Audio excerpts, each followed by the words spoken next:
Republicans say they feel momentum heading into the midterms, pointing to Glenn Youngkin's victory in the Virginia governor's race as a model for how to win the base and independents.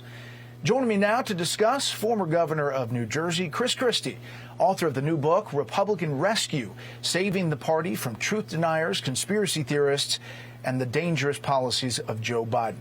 Governor, welcome back to Fox News Sunday. Thanks, Brett. Thanks for having me. You know, I've been talking to a number of Republicans as they've watched your various appearances talking about the book, and they said one question kept on coming up, and they said, what's his play? What's his political play? So let me ask you how they asked it. What's your play? My play is to try to make sure we get back to winning again as a party. You know, between 2018 and 2020, Brett, we lost the House, the Senate, and the White House. The only other time in the Republican Party's history that that's happened was 1930 to 1932 with Herbert Hoover. And so we then had the Democrats occupying the White House for 28 of the next 36 years. And it just seems to me that our country wouldn't be able to survive this Democratic Party occupying the White House for 28 of the next 36 years. So I want us to stop looking backwards, start looking forward, laying out a contrast to Joe Biden and Kamala Harris, laying out what's wrong with what they're doing and what's right with our prescription. We do that, we're going to win the House and Senate back in 22 and lots of governorships and be in great position for 2024. If we don't, so are you we're going to become a grievance party. Are you considering running for president? Sure, I would consider it, Brett, and will consider it, but I won't make any decision until the end of 2022. And this year, what I'm focusing on is I'm co-chairing the victory fundraising for the Republican governors, and I'm co-chairing the effort to fund Republican redistricting of congressional districts with former Secretary of State Mike Pompeo. We have to win first in 2022 before we ever consider 2024. But even more importantly, Brett, we've got to stop looking backwards, stop the grievance politics and all the rest, and start moving forward and giving people a positive outlook for what we want to do compared to the disaster that is the Biden administration. Can you see a scenario where former President Trump does not run again? And what is that? Listen, I think that's just such an intensely personal decision that, of course, I could see it. It depends on what happens in Donald Trump's life over the next couple of years and what he decides he wants to do. But I could see him running, too. In the end, Brett, I don't think that should matter for anyone else who's considering running. I mean, in the end, if you believe you're the best person to be president of the United States and have the best chance to be able to win and have the support of your family, well, then that's all that really matters and should matter. And that's what should matter for Donald Trump as well. Well, knowing the former president like you do you think he'll ever concede the loss of 2020? Well, I hope he will, Brett. I don't know that he will, and he certainly hasn't now in a year. But I hope that what he'll do is move on and just stop talking about it. Even if he doesn't formally concede, we need to stop talking about the fact that the election was stolen when, as I lay out in the book, there's really no solid evidence that it was. And talking about this now is defeating for the Republican Party. You know, voters always want the next election, Brett, to be about the future, not about the past. And there's plenty to talk about right now with the awful failures of Joe Biden in crime, in education, in taxes and spending, Afghanistan, other foreign policy issues like China. And we should be talking about those things and laying out our prescriptions. And that's what I do in the book. And also talk about the conspiracy theories and why they're so destructive and have been historically destructive for our party. But we've been able to fight back before, like with Bill Buckley and Ronald Reagan against the John Birch Society in the 60s, and we can fight back again now to make ourselves a positive, forward-looking party. So I hear all the time people say, I loved President Trump's policies, but I didn't love his personality or the comments or the insults. Can those things be separated with him as a political figure? Absolutely.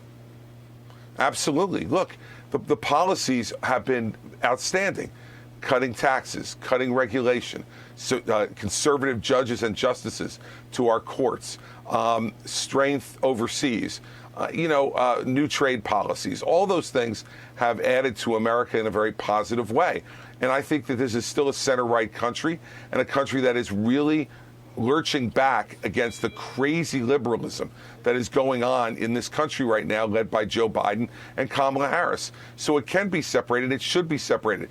It is made harder if we continue to have discussion about 2020 and stolen elections, which just make the American people feel like we're living in the past and not worried about their future.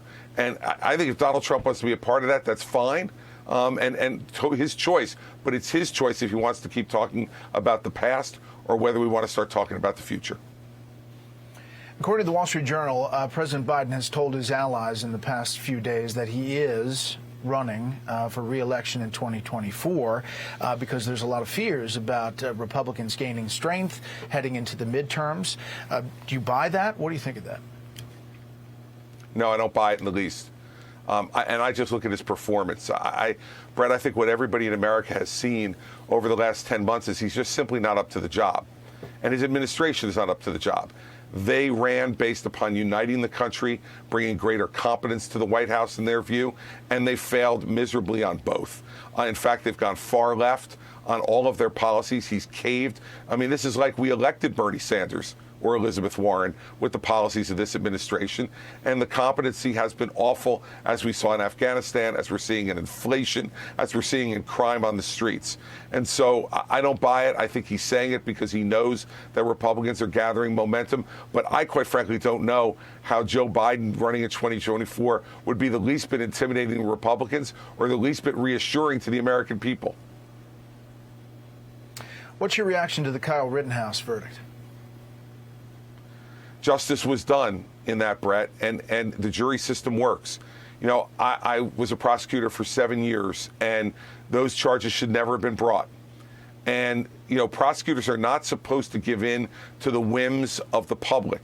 They're not supposed to give in to public opinion. You're supposed to dispassionately look at the facts and the evidence and decide whether they support charges. And from the beginning, I didn't think that these acts supported charges. And I'm glad to see that a jury sat there, not affected by public pressure, but sat and listened to the evidence and made the decision that they did. He was not guilty. He shouldn't have been indicted. And we should now move forward. And I hope that everyone will leave this young man alone now and let him go to living his life. He should not become a political symbol for anybody. He's 18 years old. He should be allowed to now go on and live his life after what has been an extraordinarily difficult time for both Kyle Rittenhouse and his family. Yeah, but are you surprised by the coverage of this all throughout and the polarized nature of it?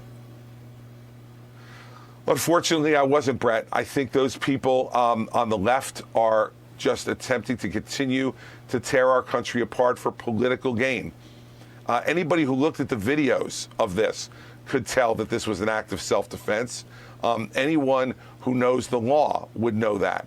Yet you've had legal folks on the air and on other networks, and political commentators, and quite frankly, elected officials who spoke so irresponsibly and horribly about this young man without a basis in fact. That's not what we should be doing, and that's why I'm so proud of our justice system. Because you know what? It's not perfect, Brett, but it's the best system anyone ever has come up with in terms of trying to determine guilt or innocence in our society. And that's why I'm so proud of the jury and the jury system, because it gave Kyle Rittenhouse a chance that all of these other talking heads on television didn't give him. They had him convicted a long time ago. Here's the governor-elect of Virginia, Glenn Youngkin. Take a look. Kitchen table issues matter. And in fact, the basic issues of lower taxes and safe communities and better schools where we give parents a real role in their children's education, and of course, a growing job market that lifts up all Virginians, that resonated with so many Virginians. What did you take from that election in Virginia, also the one that happened in your home state of New Jersey?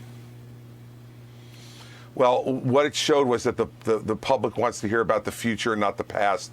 They want to hear about the things that they care about, not about somebody's personal grievances or gripes. And what we saw in Virginia in particular was a direct contrast on that. Glenn Youngkin just talking about the issues that he just laid out in the video, and Terry McAuliffe running ad after ad after ad about Donald Trump.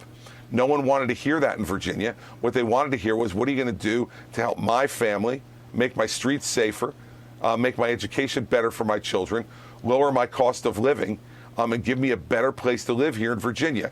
Glenn spoke about that and won.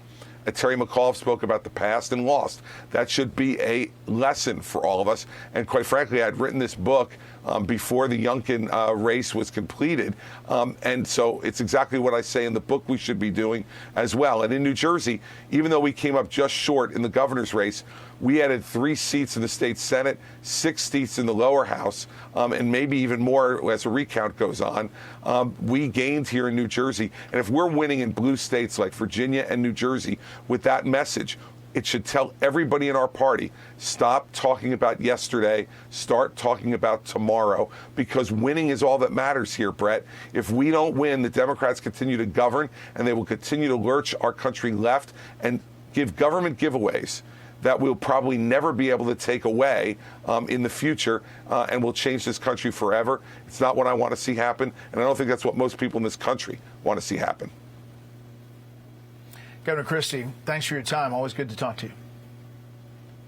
Brett, great to talk to you. Have a great Sunday.